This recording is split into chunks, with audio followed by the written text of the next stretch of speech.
दीपावली की पार्श्वभूमि पर नवी मुंबई शहर के दुर्बल और अल्प उत्पन्न विभाग के लोगों का खुद के घर का सपना सिडको ने साकार किया है।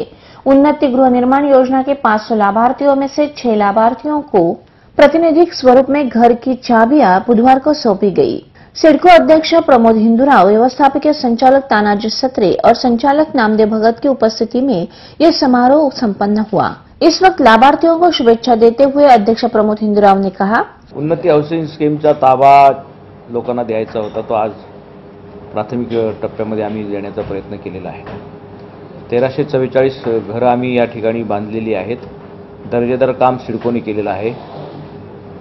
बिल्डरपेक्षा चांगल्या दर्जाचं काम सिडको करू शकते हे गेल्या अनेक वर्षापासून सिडकोने दाखवलेलं आहे आणि मध्यमवर्गीयांना घरं परवडतील अशी घरं सिडकोने बांधली आहेत। या टप्प्यामध्ये 1344 लोकांना ताबा आम्ही दिवाळीच्या आसपास आम्ही देणार आहोत। साथ ही इस प्रक्रिया के दरमियान जिन लाभार्थियों ने पैसे रुकाए हैं उन पर सिडको दंडात्मक कार्रवाई करेगी, ऐसा भी उन्होंने कहा। ज्या ठिकाणी भाव वाढले असतील त्याच्या संदर्भात आमच्या इकॉनॉमिक्स डिपार्टमेंटकडून जे ठरवलं जातं, सर्वे केला जातो, त्याच्या अनुषंगाने ही किंमत आकारली गेली आहे आणि जर काही तफावत असेल तर याच्या संदर्भात अधिकारी वर्गाशी मी चर्चा करेन। एवं आने वाले समय में खुद के घर का सपना देखने वालों के लिए सिडको की ओर से घनसोली, वाशी, तलोजा और द्रोणागिरी में भी गृह निर्माण प्रकल्प करने वाले हैं, जिसके बारे में जानकारी देते हुए व्यवस्थापकीय संचालक तानाजी सत्रे ने कहा, खरोखर ज्यांना घराची आवश्यकता आहे अशा लोकांना इथे मिळावी असा आमचा प्रयत्न राहणार आहे। त्याचाच भाग म्हणून गेल्या वर्षी आम्ही एक योजना जाहीर केली होती। साधारण 12,000 घरं बांधण्याचं काम आम्ही हाती घ्यायचं ठरवलं होतं। आता त्याचं नियोजन पूर्ण करून त्यापैकी 1200 घरांचं काम आपलं खारघरला चालू आहे। ते HIDMIची घरं आहेत, परंतु मोठा जो दुसरा लॉट आहे तो 7,000 घरांचा आहे। तो पुढच्या संचालक मंडळाच्या बैठकीमध्ये अंतिम मान्यतेसाठी येईल प्रस्ताव आणि मंजुरी दिल्यापासून 33 महिन्यात तो प्रकल्प पूर्ण करण्याचं आमचं नियोजन आहे आणि 33 महिन्यामध्ये साधारण म्हणजे 3 वर्षामध्ये ती पुढची साधारण 7,000 घरं उपलब्ध होणार आहेत।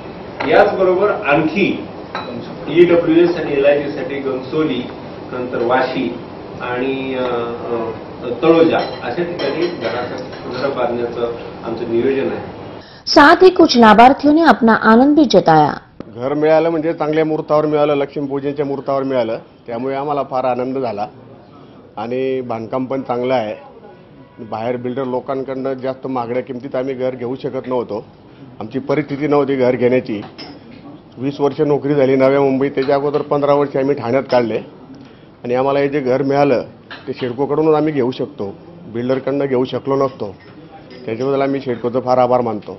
एवढा आनंद झाला ना या घरामुळे की मी एकदम मिडल क्लासचा व्यक्ती आहे की जे की मी प्रायव्हेट कंपनीमध्ये काम करतो, ट्रान्सपोर्ट कंपनी आहे आणि ह्या घराचा आनंदच एवढा झाला आहे की माझ्या डोळ्यात अक्षरशः पाणी आलं की मी ह्या मुंबईमध्ये एवढा वर्ष येऊन राहतो की मला 18 वर्ष झालं आज, तरी पण मी घर घेऊ नसतो शकलो। फक्त मी सिडकोच्या संयमाने मी या नव्या मुंबईमध्ये घर घेऊ शकलो आणि याचा आनंद म्हणजे मला एकदम दिवाळीच्या मुहूर्तावर घर मिळाले, तर माझी एवढ्या उत्साहात दिवाळी साजरी होईल की त्याचा मी सिडकोचे आभार कसे मानू हेच समजत नाही।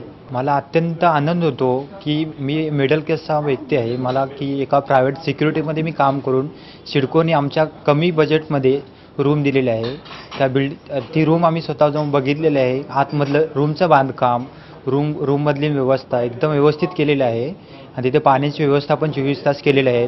आजूबाजूचा एरिया, रस्ते वगैरे सगळे बनवलेले आहेत। बिल्डिंगचं बांधकाम ही चांगलेलं आहे।